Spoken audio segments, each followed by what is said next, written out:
Hello दोस्तों, स्वागत है आप सभी का हमारे YouTube चैनल एग्जाम बार में। हमारा पराक्रम बैच चल रहा है, ये तो आप सबको अब तक पता ही चल गया होगा। और पराक्रम बैच का आज हमारा 10वां दिन है। 10वें दिन में जो हमारा टारगेट था वो पहला कंप्लीट हो चुका है कि 1 से लेकर 15 मार्च तक के बीच की समसमायिकी, इसको हमने 2 पार्ट में किया है। अगर आपने कल वाला नहीं देखा है, आज वाला तो आपने देखा होगा कि वो लगभग लगभग सवा घंटे से ज़्यादा का हो गया था। ठीक है, जिसमें हमने राष्ट्रीय, अंतर्राष्ट्रीय, खेल, विज्ञान और प्रौद्योगिकी, युद्धाभ्यास, जितने भी चीजें हैं, पुरस्कार, उन सारी चीजों को मेंशन किया हुआ है। अगर आपने 1 से 15 मार्च तक की समसमायिकी नहीं रिवीजन किया है तो उसका भी लिंक डिस्क्रिप्शन बॉक्स में मिल जाएगा। इस वाले टारगेट में आप लोग जाके उसको जरूर कवर कर लीजिएगा। साथ ही बता दें कि उसके नोट्स के लिए आप हमारे टेलीग्राम चैनल से जरूर जुड़े, और या फिर जो डिस्क्रिप्शन बॉक्स में नंबर दिया गया है आप उस पर कमेंट या मैसेज कर सकते हैं, मैसेज या कॉल कर सकते हैं। दूसरा जो हमारा टारगेट था वो भारत के भूगोल से था। भारत के भूगोल का जो हमारा पहला चैप्टर आता है, भारत का सामान्य परिचय, इसको हम लोग आज कवर करेंगे। और बहुत लोगों को लगता है कि ये तो बहुत आसान है, ये तो हम बचपन से पढ़ते चले आ रहे हैं, लेकिन विश्वास मानिए कि कई ऐसे फैक्ट हैं। अगर स्टेटमेंट वाला प्रश्न या फिर मिलान वाला प्रश्न, जिसमें लिस्ट 1 लिस्ट 2 करके प्रश्न बनता है, अगर वो आ जाए तो कई ऐसे फैक्ट हैं जहां पे जो है कंफ्यूजन हो सकता है। तो इसको हम लोग आज कंप्लीट करेंगे। साथ ही हम लोग पॉलिटी में जो है, हम लोग पॉलिटी में कवर करेंगे आज भारत की जो संविधान की समितियां जो बनाई गई थी, जितने भी संवैधानिक समिति बनाई गई थी, उसको हम लोग यहाँ पे कवर करेंगे। वो वाला वीडियो रात में आ जाएगा। और हिंदी का हमारा अभी पर्यायवाची चल रहा है, एक लास्ट पर्यायवाची आएगा हमारा हिंदी का। और अगर उसका वीडियो नहीं आ पाता है तो उसका पीडीएफ हम अपने पराक्रम बैच के बच्चों को उपलब्ध करवा देते हैं। ठीक है, तो चलिए शुरू करते हैं हम यहाँ पे भारत का सामान्य परिचय, भौगोलिक परिचय। और सबसे पहले मैं आप लोग को ये दिखा देना चाहता हूं कि आपको आज के कंटेंट में मिलेगा क्या क्या। एक भी प्रश्न भारत के सामान्य परिचय भूगोल में ऐसा नहीं होगा जो आपसे छूट जाए, इतना आप विश्वास मानिए। अगर आप अंत तक टिके रह गए, आप यहां देखेंगे कि हम उन सभी तथ्यों पे बात करेंगे जहां से भारत के सामान्य परिचय से प्रश्न बनता है। साथ ही अब तक जितने भी प्रश्न पूछे गए हैं विभिन्न एग्जामों में, उसको भी हमने यहाँ पे कवर किया है। साथ ही साथ पीसीएस और आरओ में जो एग्जाम में जो क्वेश्चन आए हैं आपके भारत के सामान्य परिचय से, उसको हमने यहाँ पे पूरे तरीके से कवर किया है। आपका रिवीजन यहाँ पे बहुत अच्छे से होने वाला है। तो अंत तक आप लोग जरूर बने रहिएगा। और शुरुआत करते हैं। देखिए, होता क्या है कि जैसे आप हैं, अगर आपसे कोई बोले कि भैया अपना सामान्य परिचय दे दो, तो आप अपने सामान्य परिचय में क्या क्या बताएंगे? आप अपने सामान्य परिचय में सबसे पहले अपना नाम बताएंगे, आप कहाँ के निवासी हैं वो बताएंगे, आप भाई क्या करते हैं वो बताएंगे, आपके माता पिता कौन है वो सब बताएंगे। तो उसी प्रकार से हम जिस देश में रहते हैं, भारत, तो भारत का अगर एक सामान्य परिचय की बात करें तो सबसे पहले हम जान लेते हैं कि भारत का क्षेत्रफल कितना है जहां पे हम निवास करते हैं। तो भारत का जो क्षेत्रफल है वो आपका 32,87,263 किलोमीटर स्क्वायर है, जो कि विश्व के पूरे क्षेत्रफल का 2.4% है। ये कई बार एग्जाम में आया है, इसको आप लोग ध्यान रखे रहिएगा। दूसरी चीज जो यहां पे इंपॉर्टेंट है वो ये है जनसंख्या। तो 2011 की जनसंख्या के अनुसार, जनगणना के अनुसार, भारत की जो जनसंख्या थी वो लगभग 121 करोड़ के आसपास थी। लेकिन आप वर्तमान में आप सुन रहे होंगे हर जगह भाषण में योगी जी, मोदी जी कहते रहते हैं कि 141 करोड़ की भारत की जनसंख्या अब हो चुकी है और हम लोग चीन को पीछे छोड़ दिए हैं। अब बात करते हैं भारत की अवस्थिति के बारे में कि विश्व में भारत कहां पे स्थान करता है। तो भारत जो है उत्तरी गोलार्ध में, ये आपका उत्तरी गोलार्ध होता है, नीचे आपका दक्षिणी गोलार्ध होता है। तो उत्तरी गोलार्ध में एशिया महाद्वीप में पूर्व की ओर स्थित है। इसको आप लोग ध्यान रखेंगे, उत्तरी गोलार्ध में पूर्व की ओर स्थित है। ठीक है, नेक्स्ट आता है भारत की स्थल सीमा। आपको इसके स्थल सीमा की कुल लंबाई पता होनी चाहिए। तो जो इसके स्थल सीमा की कुल लंबाई है वो 15,106.7 किलोमीटर है। न्यूमेरिक डेटा है, लेकिन आपको याद रखना ही होगा, क्योंकि अब जो है कई डायमेंशन में प्रश्न बनाए जा सकते हैं। इसमें यह नहीं होगा कि अरे ये तो क्लास 5th की बात है तो ये एग्जाम में नहीं पूछेगा, ये तो पीसीएस का एग्जाम है या फिर ये आरओ का एग्जाम है। लेकिन आप याद रखिए कि स्टेटमेंट वाले प्रश्न अगर जनरेट होने होंगे तो यहीं सबसे वो जनरेट होते हैं। तो ये डेटा आपको याद रखना होगा। तटीय सीमा की जब भी बात आएगी तो 7,516.6 किलोमीटर, 7,516.6 किलोमीटर जो है इसकी कुल तटीय सीमा है भारत की। अब बात करते हैं स्थल रुद्ध प्रदेशों के बारे में, यानी कि जो लैंड लॉक स्टेट हैं हमारे जो है भारत के। नॉर्थ से चलते हैं, एक मिनट मैं इसका कलर बदल लेता हूं ताकि मिक्स मैच ना हो। नॉर्थ से अगर हम चलें तो यहां पे आपका आता है हरियाणा। तो सबसे पहले तो आपका जो है हरियाणा जो है ये आपका एक स्थल रुद्ध प्रदेश है, इसको आप लोग ध्यान रखे रहें। फिर जब हम मध्य भारत में आएंगे तो एमपी आएगा। एमपी भी ये आपका जो है स्थल रुद्ध प्रदेश है। साथ ही में एमपी से सटा हुआ छत्तीसगढ़ है, छत्तीसगढ़ भी आपका स्थल रुद्ध देश है। छत्तीसगढ़ से ही सटा हुआ आपका तेलंगाना है, तेलंगाना भी आपका जो है लैंड लॉक स्टेट है, इसको आप लोग ध्यान रखेंगे। साथ ही बिहार से जो राज्य कटा हुआ है झारखंड, झारखंड भी आपका लैंड लॉक स्टेट है। ये कुल 5 राज्य हैं जो कि आपके जो है स्थल रुद्ध प्रदेश हैं, इसको आप लोग ध्यान रखें। अब बात करते हैं भारत की सीमा से संबंधित जो देश है, यानी कि जिन 9 देशों से भारत अपनी सीमा साझा करता है। तो 2 प्रकार के हैं, एक है स्थलीय सीमा से जो देश सीमा साझा करते हैं और दूसरा है जलीय सीमा से जो देश सीमा साझा करते हैं। तो स्थलीय सीमा से कुल 7 देश हैं। कौन कौन से हैं?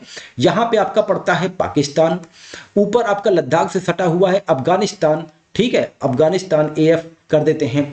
यहां पे आपका चाइना है, सीएच से कर देते हैं। नेपाल आता है, उसके बाद आपका भूटान आता है, म्यांमार आता है और बांग्लादेश आता है यहाँ पे, ठीक है। तो ये 7 थे जो कि स्थलीय सीमा से सजे जो है सटे हुए देश हैं। फिर बात आती है जलीय सीमा की। तो हिंद महासागर में एक देश है जिसका नाम है श्रीलंका, ये आपने सुना होगा। ये पाक जल डमरू मध्य से जो है भारत की मुख्य भूमि से अलग होता है, पाक स्टेट से। और साथ ही यहाँ पे पड़ता है आपका मालदीव, बहुत छोटा सा द्वीपीय देश है मालदीव, जो कि विवाद के कारण चर्चा में भी बना था। ये भी जो है भारत से जलीय सीमा साझा करता है, तो इसको आप लोग ध्यान रखें। अब अगर हम भारत के मैप की बात करें तो आप देख रहे हैं कि भारत का दक्षिणी भाग अगर आप देखेंगे, दक्षिणी भूमि देखेंगे तो ये त्रिकोण के आकार का बनता है, ठीक है। और भारत के जो है पश्चिम साइड की बात आएगी तो वहां पे अरब सागर स्थित है, भारत के पूर्व साइड में बंगाल की खाड़ी है और भारत के दक्षिण साइड में हिंद महासागर है। इसको आप लोग को मतलब कि ये सारी चीजें तो आपको पता ही होंगी।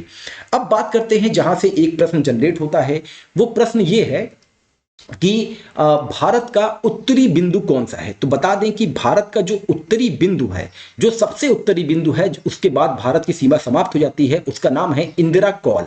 इंदिरा कॉल जो है उत्तरतम बिंदु है जो कि लद्दाख में पड़ता है और ये 37 डिग्री 6 मिनट नॉर्थ की ओर है देशांतर रेखा में। देखिए देशांतर रेखा क्या होती है पहले ये मैं बता देता हूं। जो आपका लॉन्गिट्यूड होता है वो आपका नॉर्थ से साउथ वाली जो रेखा होती है उसे देशांतर रेखा कहते हैं। जो आपका वेस्ट से ईस्ट, ईस्ट से वेस्ट वाली रेखा होती है उसे लैटिट्यूड रेखा कहते हैं, अक्षांश रेखा कहते हैं। ये आप लोग ध्यान रखिएगा। और अगर अब भी कंफ्यूजन हो तो जो लेटा हुआ है लैटिट्यूड, जो लेटा हुआ है उसे अक्षांश कहेंगे और जो बच गया उसे आप देशांतर कह लीजिए या फिर लॉन्गिट्यूड कह लीजिए।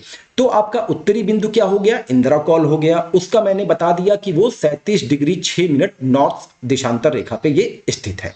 अब जब यहाँ पे बात उत्तरतम बिंदु की हो गई है तो दक्षिणतम बिंदु को हम कैसे भूल सकते हैं। लेकिन दक्षिणतम बिंदु में कुछ बच्चे कंफ्यूज होते हैं, जैसे कन्याकुमारी भी कह देते हैं और इंदिरा पॉइंट भी कह देते हैं। लेकिन आप लोग जब ध्यान रखे रहिएगा कि जब प्रश्न आएगा कि भारत का सबसे दक्षिणतम बिंदु कौन है तो उसका आंसर होगा आपका इंदिरा पॉइंट, ठीक है। इंदिरा पॉइंट भारत का सबसे दक्षिणतम बिंदु है, सबसे दक्षिणी छोर में है, जो कि 6 डिग्री 4 मिनट नॉर्थ में पड़ता है।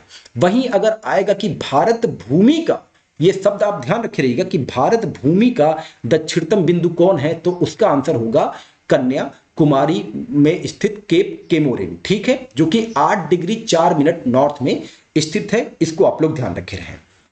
अब बात करते हैं, जब उत्तर और दक्षिण की बात हो गई तो हम पूरब और पश्चिम की भी बात कर लेते हैं। तो भारत का जो सबसे ईस्ट वाला बिंदु है जिसका नाम है किबिथु, ये कई बार एग्जाम में आया हुआ है, जो कि अरुणाचल प्रदेश में स्थित है और इसका जो अक्षांश है वो है 97 डिग्री 25 मिनट ईस्ट, ये जो है इसका अक्षांश है। वहीं जो इसका पश्चिमोत्तर बिंदु है उसका नाम है गुहार मोती, जो कि गुजरात में स्थित है और ये 68 डिग्री 7 मिनट ईस्ट अक्षांश पे स्थित है। इसको भी आप लोग ध्यान रखेंगे। तो यहाँ पे हमने पूरा स्लाइड, पहला वाला स्लाइड जो है कंप्लीट हो गया और एक बेसिक जो जानकारी होनी चाहिए भारत के बारे में उसको हम लोगों ने यहाँ पे कवर कर लिया। अब हम थोड़ा सा और डिटेल में चलते हैं भारत के पड़ोसी राज्यों के साथ। ठीक है, तो यहां पे जो हम बात करने वाले हैं वो हम बात करने वाले हैं कितने किलोमीटर की सीमा भारत किस देश के साथ साझा करता है। ठीक है, तो यहां पे पाकिस्तान के साथ भारत जो है वो 3,323 किलोमीटर की सीमा साझा करता है पाकिस्तान के साथ, इसको आप लोग ध्यान रखेंगे। वहीं अफगानिस्तान के साथ जो लद्दाख केंद्र शासित प्रदेश है जिसकी सीमा साझा होती है वो जो है 106 किलोमीटर की सीमा साझा होती है, इसको आप लोग ध्यान रखेंगे। भारत चीन का जो एरिया है सटा हुआ वो है 3,488 किलोमीटर। ठीक है, भारत चीन वाला एरिया। वहीं भारत नेपाल का जो एरिया है जो भारत नेपाल के साथ सीमा साझा करता है वो 1751 किलोमीटर का है। भारत भूटान का जो है वो 699 किलोमीटर का है। भारत म्यांमार का जो है वो 1643 किलोमीटर का है। और भारत बांग्लादेश की जो सीमा साझा होती है वो 4096 किलोमीटर की सीमा साझा होती है, इसको आप लोग ध्यान रखे रहेंगे। अब फिर बात आता है कि सबसे ज्यादा किस देश के साथ सीमा साझा करता है, तो उसका आप लोगों ने शुरू से जो है क्रम सुना होगा, बचपन से एमबीए, ये ट्रिक है। सबसे ज्यादा बांग्लादेश के साथ करता है कितना, 4096 किलोमीटर। उसके बाद चाइना से करता है, चाइना से कितना करता है, 3488 किलोमीटर। फिर पाकिस्तान के साथ करता है 3323 किलोमीटर। उसके बाद नेपाल के साथ करता है आपका 1751 किलोमीटर। फिर आपका म्यांमार के साथ करता है 1643 किलोमीटर। उसके बाद भूटान के साथ करता है 699 किलोमीटर। फिर आता है आपका अफगानिस्तान के साथ 106 किलोमीटर। तो ये ट्रिक है बचपन से एमबीए, इसको आप लोग ध्यान रखे रहिएगा। तो यहां वाली स्लाइड क्लियर हो गई हमारी, उम्मीद करता हूं आप लोग को भी एकदम क्लियर हो गई होगी। नेक्स्ट हम बात करते हैं भारत के राष्ट्रीय प्रतीकों के बारे में। सबसे पहले हम बात करें भारत का जो राष्ट्रीय चिन्ह है। अच्छा, जैसे कुछ लोग सोच रहे हो कि भारत की राजधानी नहीं बताई, तो भारत की राजधानी बताएंगे भैया, नई दिल्ली है। ठीक है, भारत का जो राष्ट्रीय चिन्ह है वो क्या है, अशोक स्तंभ। ये अशोक स्तंभ कहां से लिया गया है, सारनाथ से लिया गया है। कहां से, सारनाथ से लिया गया है, जो कि वाराणसी जिले में पड़ता है, इसको तो आप लोग को पता ही होगा। और इसी अशोक स्तंभ में क्या लिखा हुआ है, सत्यमेव जयते। ये कहां से लिया गया है, अगर आप लोग कमेंट सेक्शन में बता दें तो बहुत ही आनंद आ जाएगा। ठीक है, सत्यमेव जयते जो है किस उपनिषद से लिया गया है, ये आप लोग कमेंट सेक्शन में बताएं। भारत की जो राष्ट्रीय नदी है वो कौन सी है, गंगा नदी है। भारत की जो राष्ट्रीय मुद्रा है उसका जो एक आपका लोगो है वो है ऐसे आर बना के, र बना के उसको बीच से काट देना। ठीक है, ये भारत का जो है रुपया है। और डी कुमार जो है भारत के जो रुपए की जो चिन्ह होता है, प्रतीक होता है, उसको उन्होंने बनाया था। लेकिन रुपया की शुरुआत भारत में पहली बार किसने की थी, शेरशाह सूरी ने की थी। कई बार एग्जाम में आया है, ये आप लोग देखे ही होंगे। भारत का राष्ट्रीय पक्षी क्या है, मोर है। भारत का राष्ट्रीय वृक्ष क्या है, बरगद है। भारत की राजभाषा क्या है, हिंदी है। अच्छा, यहां पे भी कंफ्यूजन होता है। यहां पे देखिए कितना बढ़िया नोट्स बनाया हुआ है ये, मतलब कि नोट्स ऐसे हम लोग तैयार कर रहे हैं कि अगर आप इसको कभी भी पढ़ेंगे तो वहां पे आपको बिल्कुल कंफ्यूजन नहीं होगा। और अगर आपका इस नोट्स का पीडीएफ चाहिए तो आप कमेंट सेक्शन में जरूर कमेंट करें कि हाँ हमको ये पीडीएफ चाहिए, तो बताएंगे कि पूरा प्रोसेस क्या है इस पीडीएफ को लेने का। भारत की राजभाषा है हिंदी, राष्ट्रभाषा नहीं है, इसको ध्यान रखिएगा। इसीलिए देखिए राष्ट्रभाषा लिख के काट दिया गया है। भारत की राजभाषा हिंदी है, जो कि हमारे संविधान के अनुसार ही बताया गया है कि भारतीय गणराज्य की जो राजभाषा होगी वो हिंदी होगी और लिपि देवनागरी होगी। आर्टिकल 343 में ये चीज मेंशन है, इसको आप ध्यान रखेंगे। भारत का राष्ट्रीय फल क्या है, आम है। भारत का राष्ट्रीय पंचांग क्या है, शक संवत है। अच्छा, अब चलिए एक चीज और बता दीजिए, कई बार आपने प्रश्न देखा होगा, शक संवत की शुरुआत किसने की, यही आप लोग कमेंट सेक्शन में बताइए। कमेंट करते रहने से क्या होता है ना, बहुत बार आपका रिवीजन हो जाता है, फिर वो एग्जाम में कभी भी आए, किसी भी मोड में आए, वो प्रश्न आपका गलत हो ही नहीं सकता, इसको आप ध्यान रखे रहेंगे। राष्ट्रगान, भारत का राष्ट्रगान क्या है, जन गण मन है, ये आप लोग ध्यान रखे रहेंगे।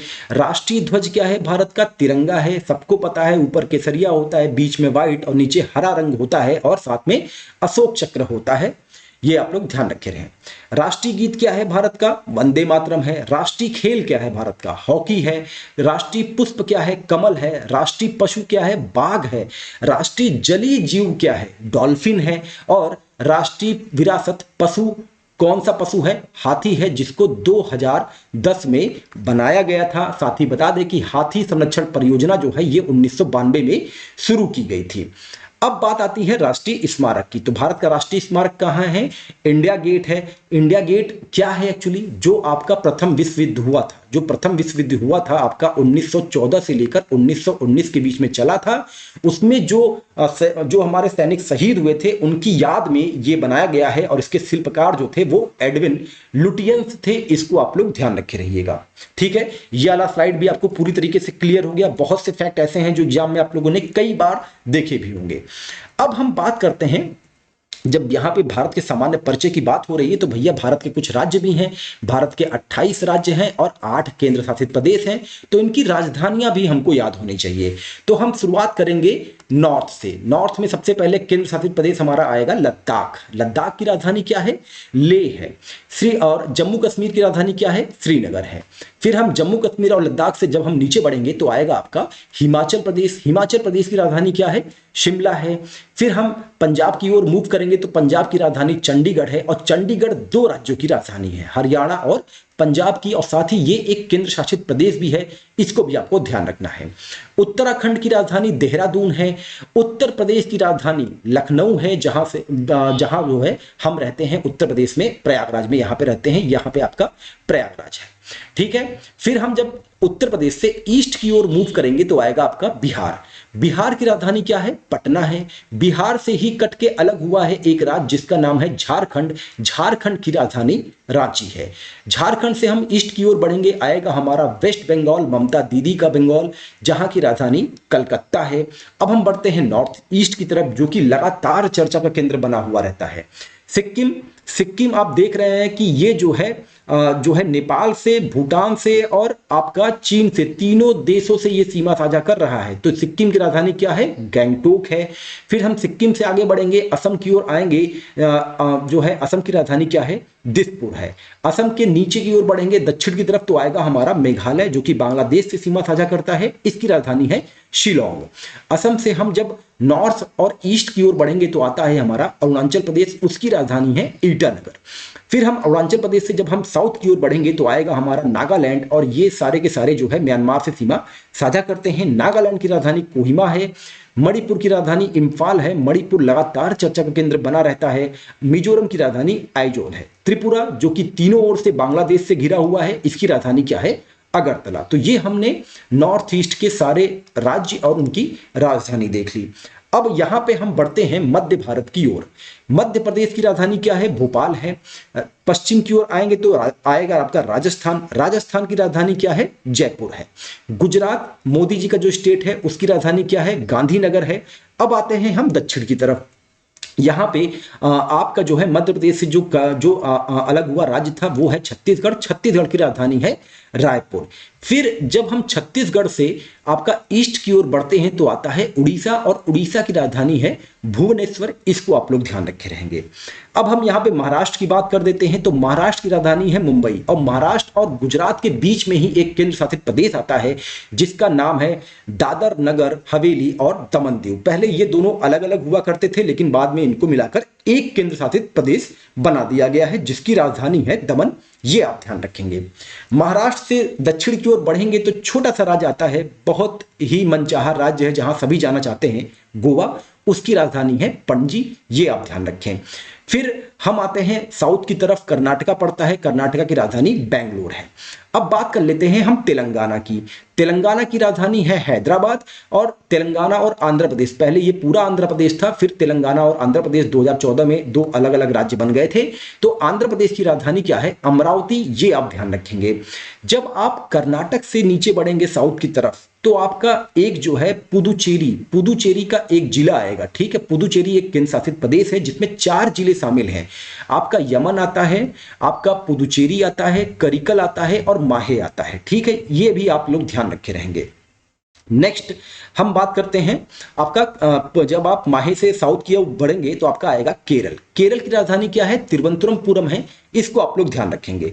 तमिलनाडु की राजधानी क्या है? आपका चेन्नई है। और अब यहां पे सारी चीजें हो गई। अब आपका बचता है 2 आपके जो अन्य बच गए हैं केंद्र शासित प्रदेश। एक जो है आपका अंडमान निकोबार जिसकी राजधानी पोर्ट ब्लेयर है, और दूसरा लक्षद्वीप जिसकी राजधानी कावारत्ती है। इसको आप लोग ध्यान रखें। तो यहां पे हमने सारे जितने भी 28 राज्य थे और 8 केंद्र शासित प्रदेश थे उनके नाम और हमने राजधानियां देख लिया। अब बात करते हैं जैसे भारत का सबसे बड़ा बिंदु, भारत का सबसे ठंडा स्थल, भारत के कम जनसंख्या वाला राज्य, जैसे ये सब फैक्ट जो है एग्जाम के पॉइंट ऑफ व्यू से इंपॉर्टेंट है। खासतौर से ऐसे प्रश्न जो है जो वनडे वाले एग्जाम होते हैं वहां पे देखने को मिलते हैं। लेकिन अब क्या है ना कि अब प्रश्नों के पूछने की प्रवृत्ति बदल रही है, तो आपके आरओ के एग्जाम में भी, साथ ही पीसीएस के भी एग्जाम में भी स्टेटमेंट वाले कोई भी पॉइंट में ये चीज आपको देखने को मिल सकता है। तो इस वाले मैप में भी हम लोग जो है नॉर्थ से शुरू करेंगे और सबसे बात करते हैं पहले भारत के सबसे ऊंचे बिंदु के बारे में, जो कि है आपका K2 गाडविन ऑस्टिन, जो कि जम्मू कश्मीर में पड़ता है। ठीक है, लेकिन अगर पूरे विश्व के बारे में बात पूछी जाएगी तो वो आपका जो है क्या बोलते हैं, आपका ये एवरेस्ट है, इसको आप लोग ध्यान रखे रहिएगा। फिर हम बात करें भारत का सबसे ठंडा स्थल कौन सा है, द्रास है, जो कि पड़ता है आपका जम्मू कश्मीर में। यहां -49 डिग्री सेंटीग्रेड तक तापमान चला जाता है। नेक्स्ट बात करने वाले हैं हम लोग भारत की सबसे लंबी गुफा, अगर एग्जाम में आती है तो आप बताएंगे उसका आंसर है अमरनाथ गुफा। इसको आप लोग ध्यान रखेंगे, जम्मू कश्मीर में ये स्थित है और इसकी कुल ऊंचाई 3800 मीटर है धरातल से, इसको भी आप लोग ध्यान रखें। फिर नीचे की ओर बढ़ेंगे तो आपका आएगा भारत का सबसे ऊंचा बांध, जो कि पंजाब में है। पंजाब, यहाँ पे आप रेड कलर से आप ये मार्क देखते रहिए, ये जो पंजाब में पड़ता है ये भारत का सबसे ऊंचा बांध है, जो कि आपका जो है सतलुज नदी पे है, इसको आप लोग ध्यान रखे रहेंगे। अब हम आगे आते हैं, पहले हम चलते हैं यहाँ पे आपका उत्तर प्रदेश में। तो उत्तर प्रदेश में आपका सबसे, एक तो बता दें जो फैक्ट है कि सबसे अधिक जनसंख्या वाला राज्य है उत्तर प्रदेश। दूसरा यहाँ पे मेंशन है कि भारत का सबसे बड़ा प्लेटफॉर्म, तो बता दें कि गोरखपुर नहीं है, अब आप इससे अपडेट हो जाइए। जो भारत का सबसे बड़ा प्लेटफॉर्म है वो आपका कर्नाटका राज्य में पड़ता है और उसका नाम है सिद्धारूढ़ा। क्या नाम है, सिद्धारूढ़ा जो है एक प्लेटफॉर्म है, ये आप लोग ध्यान रखे रहिएगा। ये मतलब कि इस चीज को आप लोग मेंशन मत देखिएगा। दूसरा, फिर हम लोग चलते हैं ईस्ट की ओर, तो सिक्किम की बात कर लें। सिक्किम जो है सबसे कम जनसंख्या वाला राज्य है, इसको आप लोग ध्यान रखे रहेंगे। और सबसे बड़ा नदी द्वीप कौन सा है, माजुली द्वीप है, असम में पड़ता है, तब ध्यान दीजिएगा, जो कि ब्रह्मपुत्र नदी पर स्थित है। वहीं सबसे अधिक वर्षा स्थल कौन सा है, मासिन राम है, इसको आप लोग ध्यान रखे रहिए, मेघालय में ये स्थित है। त्रिपुरा व बांग्लादेश की सीमा रेखा शून्य रेखा कहलाती है, ये आपका त्रिपुरा पड़ता है। त्रिपुरा व बांग्लादेश की जो सीमा रेखा है वो शून्य रेखा कहलाती है, इसको आप लोग ध्यान रखे रहिएगा। और सबसे बड़ा डेल्टाई मैंग्रोव कौन सा है, वो सुंदरबन है, जो कि पश्चिम बंगाल में पड़ता है, इसको आप लोग ध्यान रखें। फिर हम आते हैं यहाँ पे आपका पश्चिम के साइड में चलते हैं, राजस्थान में। तो यहाँ पे सबसे लंबी नहर कौन सी है, आपकी इंदिरा नहर है, जो कि राजस्थान में बह रही है, इसको आप लोग ध्यान रखेंगे, 682 किलोमीटर की। सबसे गर्म स्थल कौन सा है, सबसे गर्म स्थल जो है ये आपका ब्रियावाली है, जो कि बीकानेर में स्थित है, इसको आप लोग ध्यान रखेंगे, राजस्थान के बीकानेर में। और सबसे बड़ा मरुस्थल कहाँ है, थार का मरुस्थल है। भारत का सबसे बड़ा मरुस्थल थार मरुस्थल है, जो कि राजस्थान में पड़ता है। सबसे बड़ा जिला कौन सा है, कच्छ का रण है, इसको भी आप लोग ध्यान रखे रहें।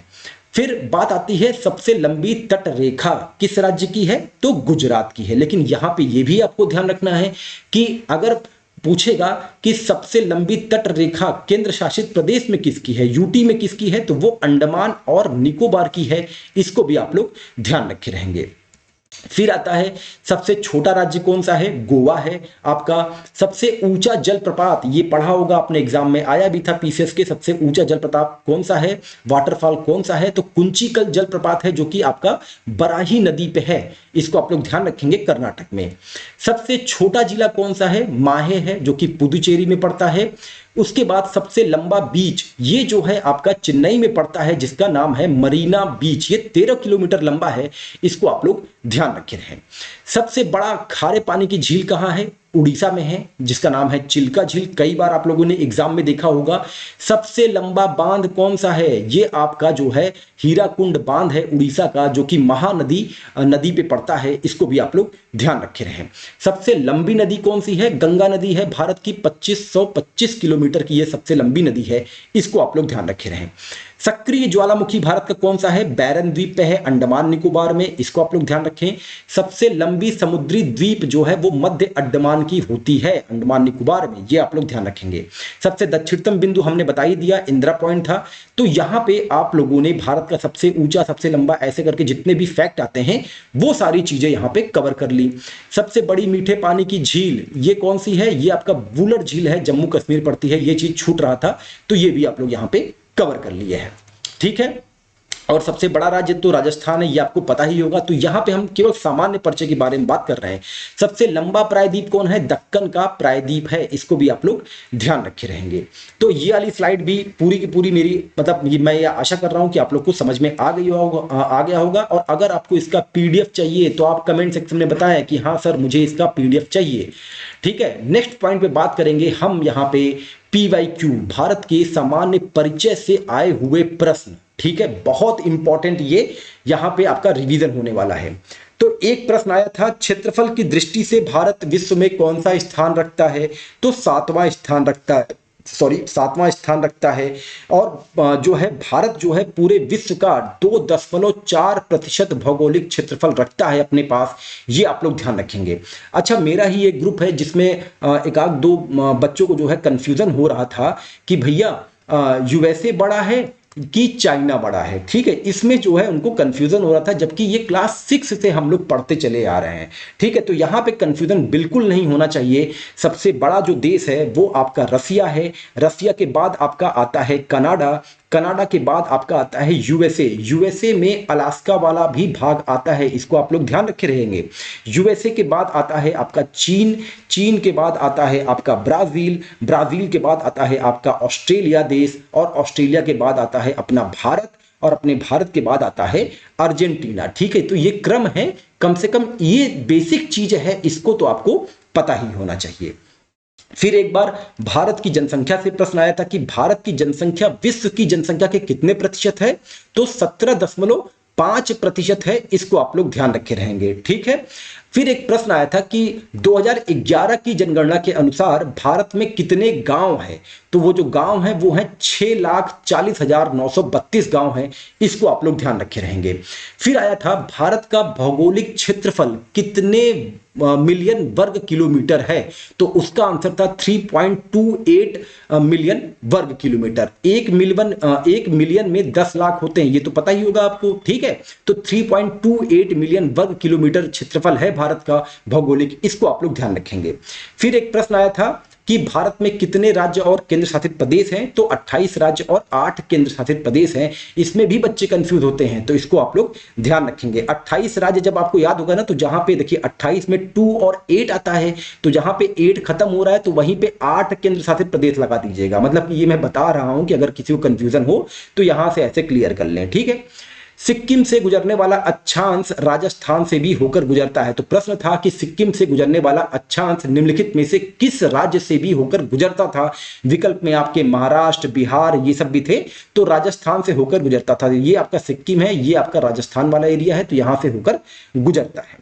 फिर पूछा है कर्क रेखा भारत के कुल कितने राज्यों से होकर गुजरती है? तो 8 राज्यों से होकर गुजरती है। ये आपको पता होना चाहिए कौन कौन से राज्य हैं। गुजरात है, राजस्थान है, मध्य प्रदेश है, छत्तीसगढ़ है, झारखंड है, पश्चिम बंगाल है, त्रिपुरा है, मिजोरम है।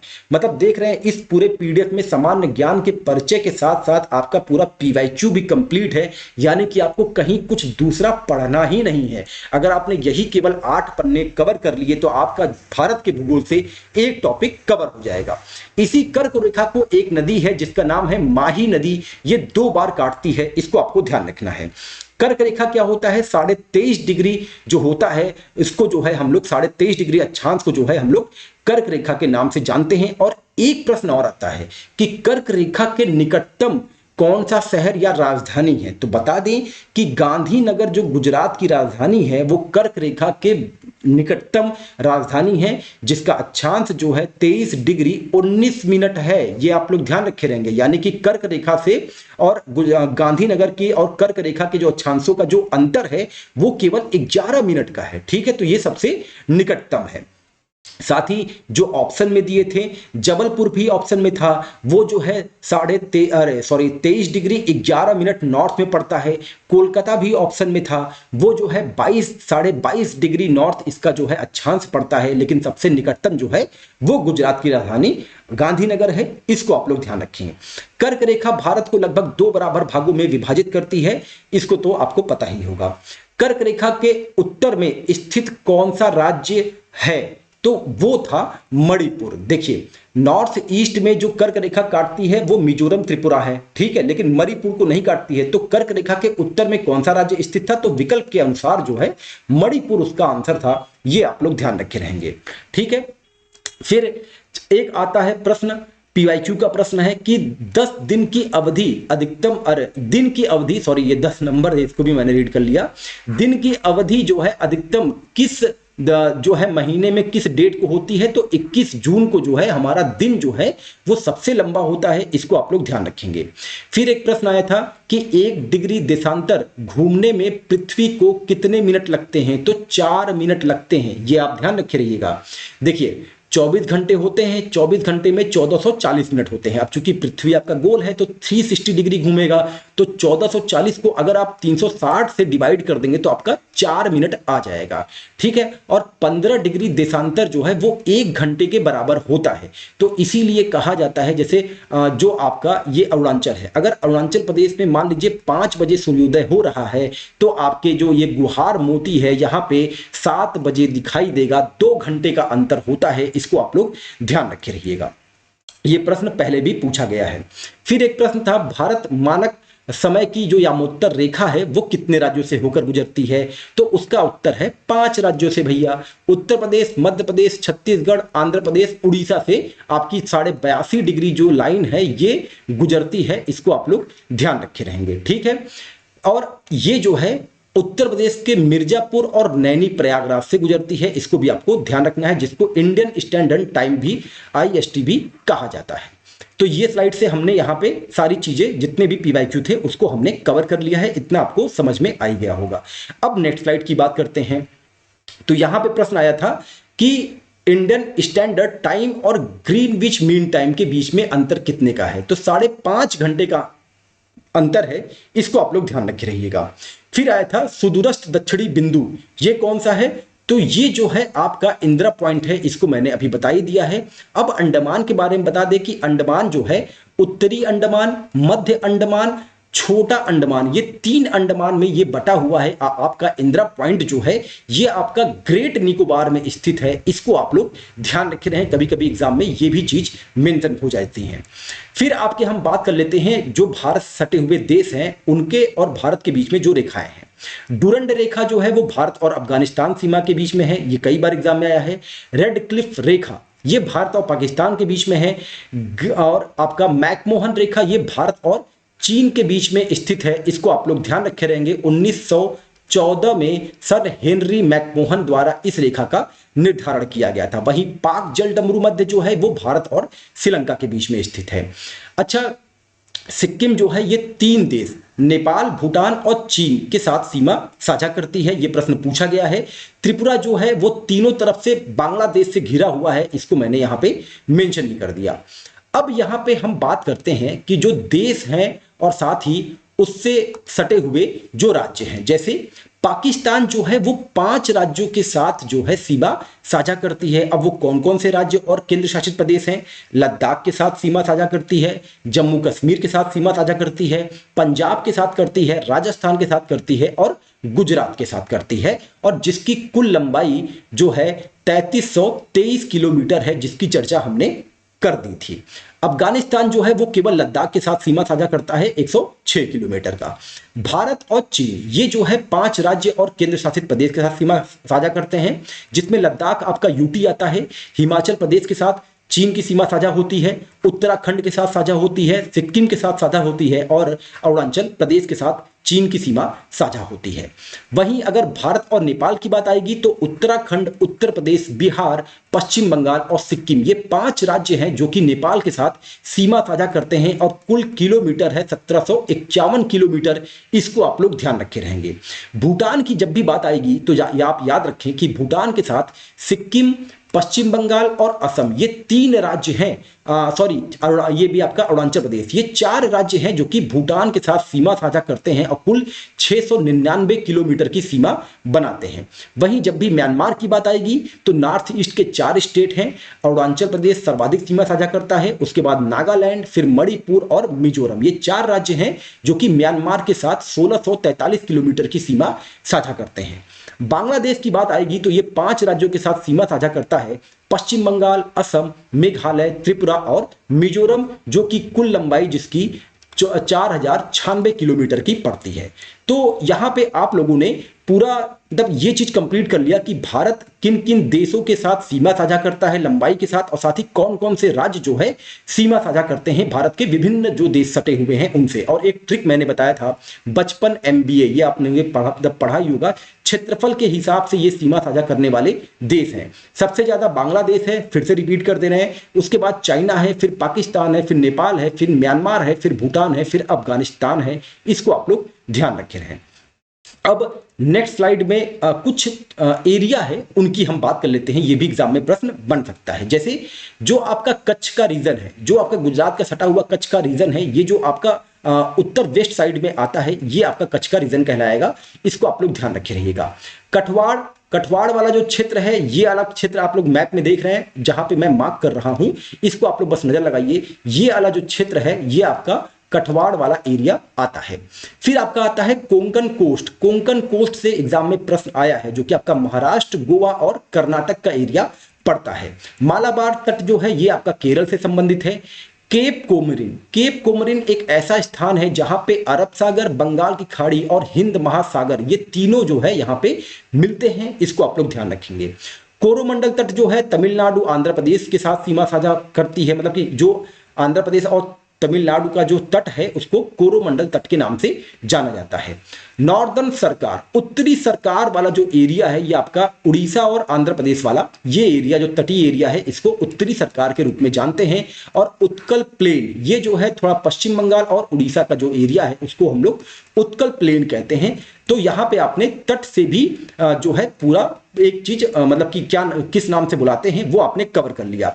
एक चीज यहां पे और मेंशन है जो यहां पे छूट रही थी मुझसे, वो ये है कि भारत जो है 9 तट रेखाओं के साथ सीमा साझा करता है, इनका क्रम पूछता है, तो ये आप ध्यान रखेंगे। तो इसको जो है बोल्ड एंड ब्लैक मार्क में मैं बताता हूं। तो अगर भारत के केवल राज्यों की बात आएगी तो गुजरात जो है, कई बार आपने एग्जाम में देखा होगा, ये सर्वाधिक सीमा साझा करता है तटीय। उसके बाद आपका आता है आंध्र प्रदेश, फिर आता है आपका तमिलनाडु, उसके बाद आता है आपका महाराष्ट्र। एटलीस्ट ये 4 आपको नाम याद मतलब होने ही चाहिए, क्योंकि कभी भी जो है कोई भी प्रश्न यहां से आपको उठा के एग्जामिनर जो है पूछ सकता है। ठीक है, अब यहां पे एक हम बात कर लेते हैं यूटी का।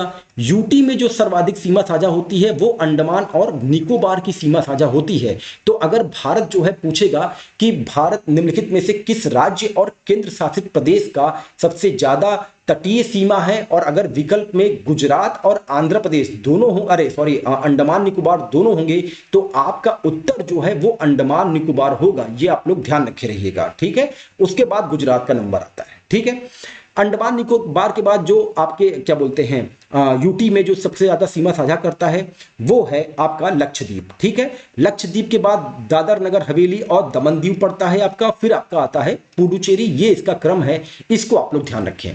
फिर से बता देते हैं कि अगर